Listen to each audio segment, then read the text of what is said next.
Je me souviens, donc j'étais avec ma pote et mes parents chez moi. Il y a eu un truc je vois la tête de Macron qui est en plus grosse que celle de Marine Le Pen, c'est-à-dire qu'il est passé avant elle, et un truc de soulagement et d'anxiété qui quitte le corps, d'une boule au ventre qui me serrait depuis genre 2 jours et qui s'était amplifié de ouf le dimanche des élections et tout. Oui, il y a un petit soulagement quand même, parce qu'on se dit, ok, on a évité l'extrême droite au pouvoir, c'est toujours un soulagement. Mais un truc de putain, encore 5 ans, genre comment on va faire et comment en fait on va faire pour lutter mieux et essayer de faire en sorte qu'en fait ce mec-là fasse pas un deuxième mandat comme il a fait son premier, et c'est ce qui risque vraiment de se passer, tu vois. J'aurais préféré que oui, ça soit quelqu'un de gauche, qui est plus centré sur l'environnement et le social du coup. Il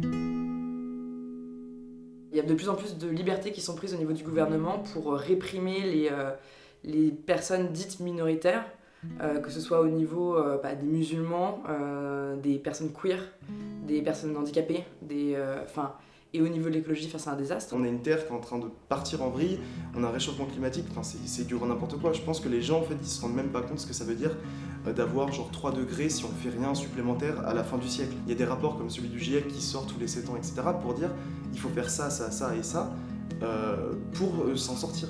Et le problème, c'est que ces gens-là, c'est quand même un consensus de 278 scientifiques dans le monde, des pointures dans tous leurs domaines. C'est 18 000 études qui ont été réalisées sur 7 ans.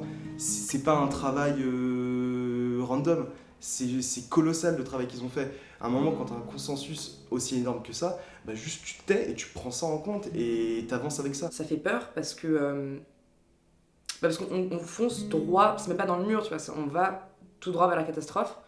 Et genre, au détriment de... pourquoi au final? Pour de l'argent, tu vois. On voit très bien que Macron commence un peu à remettre des bâtons dans les roues au service public, en fermant des lieux d'hôpitaux, en rendant les... Il y avait un truc que j'avais lu aussi où maintenant les consultations aux urgences qui n'étaient pas vraiment considérées comme des urgences deviennent payantes. Et c'est super important de pouvoir donner une chance égale à chaque personne, peu importe leurs milieux sociaux, chance dans la vie, leur environnement quoi. Et c'est super important de pouvoir laisser les facs, même par exemple l'éducation accessible à tous. C'est alertant de voir que tout ça commence à se remettre un peu en question et c'est là où on se rend compte qu'en fait rien n'est acquis. Même si j'ai conscience de ça, je suis quand même un peu dans un petit déni où je me dis ça va aller quoi. J'espère.